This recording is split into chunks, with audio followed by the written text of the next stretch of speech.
Tere tulemast meie mõtisklusse. Täna vaatleme ühte piibli tumedamat lugu. See on lugu võimueast, perekonna reetmisest ja rahva pimedusest. Pärast Gideoni surma oli Iisraeli rahvas taas vaimulikult hajumas või lagunemas. Just sellistel hetkedel tõusevad aga esile inimesed, kes püüavad tekkinud tühikut iga hinnaga täita. Sellel tumedal foonil võime loomulikult küsida, milline peaks siis välja nägema tõeline juht ja kuningas. Kuid kuulakem uue juhi Abimeleki tegevuse algusest. Kohtumõistjate raamatu 9. peatükk, esimesed 6 salmi. Ja Abimelek, Jerubaali poeg, läks Seekemisse oma ema vendade juurde ja rääkis nendega ja kogu oma ema isakoja suguvõsaga öeldes: rääkige ometi kõigi Seekemi kodanike kuuldes, kumb on teile parem? Kas see, et 70 meest, kõik Jerubaali pojad valitsevad teie üle, või et üks ainus mees valitseb teie üle? Ja mõelge ka sellele, et minagi olen teie luust ja lihast. Ja tema ema vennad rääkisid tema kasuks kõigi Seekemi kodanike kuuldes kõik needsamad sõnad ja nende süda kaldus Abimeleki poole, sest nad ütlesid, ta on meie vend. Ja nad andsid temale 70 hõbeseeglit Baal-Periti kojast. Ja Abimelek palkas sellega tühiseid ja jultunud mehi ja need järgnesid temale. Siis ta läks oma isa kotta Ofrasse ja tappis ära oma vennad, Jerubaali pojad, 70 meest, ühe ja sama kivi peal. Aga Jootam, Jerubaali noorim poeg, jäi alles, sest ta oli pugenud peitu.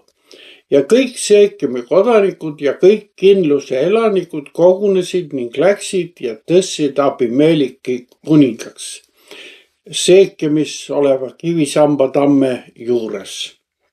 Aamen. Nagu kuulsime, läks Abimelek oma ema sugulaste juurde Seekemisse ja esitas neile väga osava poliitilise küsimuse. Kas teil on parem, et 70 meest valitsevad teie üle või valitseb üks ainus mees? Ühtlasi meenutab ta neile, et ka tema on osa nende lihast ja verest. Ta ei räägi Jumala tahtest, õiglusest ega rahva teenimisest, vaid ainult võimust. Ja seekemlased läksid tema plaaniga kaasa ning nende süda kaldus Abimeleki poole. Nad ütlesid, ta on meie vend. See viide sugulussuhetele teeb nad kõige järgneva suhtes pimedaks ja kurdiks. Nad andsid talle 70 hõbeseeglit Baal-Periti ebajumala templist. Selle vereraha eest palkas Abimelek kõrilõikajaid ja jultunud mehi ning tappis Ofras ühe kivi peal 70 oma venda.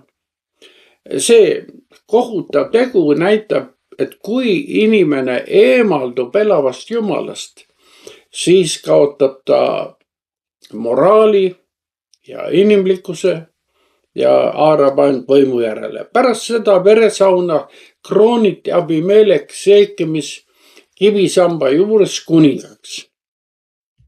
See oli tegelikult seesama paik, kuhu Joosa oli kunagi asetanud seaduse raamatu. Seadus oli nüüd asendunud aga verise türanniaga. Loomulikult küsime, kuidas sai midagi nii kohutavat üldse juhtuda. Vastus on sama hirmutav kui tegu ise. See tegu ei alanud mõõgast, vaid Abimeleki südamest. Ta südames oli juba ammu tärganud soov olla esimene ja valitseda kõigi teiste üle. Patt sünnib alati enne nähtavaid tegusid. Apostel Jakobus ütleb selle kohta: himu rasestub ja sünnitab patu ning patt sünnitab surma.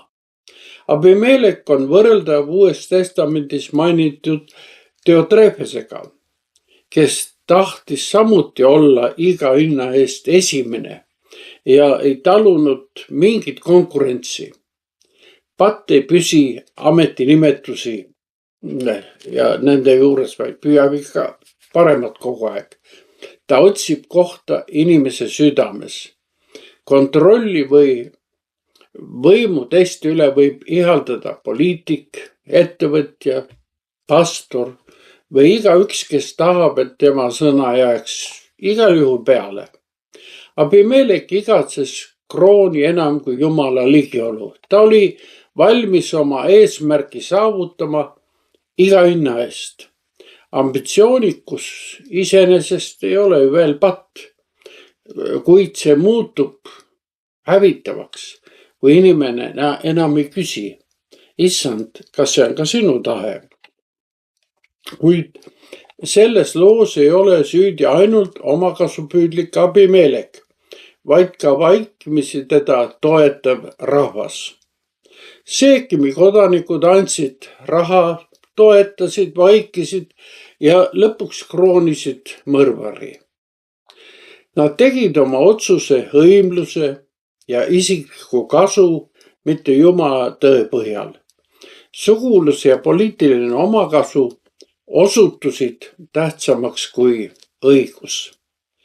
Me kipume ka tänapäeval toetama juhte, kes on meie inimesed nii-öelda või esindavad meie huve, isegi kui nende teod on ilmselgelt väärad. Peale selle näeme me selles loos kohutavat ühiskondlikku vaikimist. 70 inimest tapeti avalikult, kuid keegi ei sekkunud. Kurjus saab kasvada just seal, kus head inimesed otsustavad vaikida ja leiavad, et ebaõiglus ei ole nende asi. Ainult noorim vend Jootam, kelle nimi tähendab issand on täiuslik, suutis peitu pugeda ja ellu jääda. Temast sai hiljem ka prohvetlik hääl kogu selles loos. Ometi on igas piibli tumedamaski loos peidus ka evangeeliumi valgus. Selle sünge loo taustal särab meile teistsugune kuningas. Kontrast Abimeleki ja Jeesuse Kristuse vahel on tohutu. Abimelek tappis oma vennad, et saada valitsejaks. Jeesus vastupidi andis oma elu, et tema vennad ja õed saaksid elada. Abimelek tõusis võimu juurde teiste verevalamise läbi. Kristus suri ristil oma verd valades meie eest. Abimelek krooniti tamme juures au ja uhkusega. Jeesus krooniti okaskrooniga ristipuul. Üks kuningas ehitas oma kuningriigi hirmule, teine armastusele. Sõbrad, meiegi seisame täna valiku ees. Kas me järgime kaasaegseid Abimelekeid, kelle jaoks edu, mõjuvõim ja eneseupitamine on peamised väärtused? Või järgime me Kristust, kes tuletab meelde, et see, kes tahab olla suurim, peab olema kõigi teiste teenija? Kas ma olen vaikiv seekemlane või osa Jumala rahvast, kellel on hoiatav sõnum ka keset kaasaegseid võimureid ja nende võitlusi? Tõeline suurus ei seisne selles, kui palju inimesi meid teenib, vaid selles, kui palju meie teenime Jumalat ja oma ligimesi. Suur tänu, et olid koos minuga pühakirja üle mõtiskledes ja ole õnnistatud. Järgmise kohtumiseni.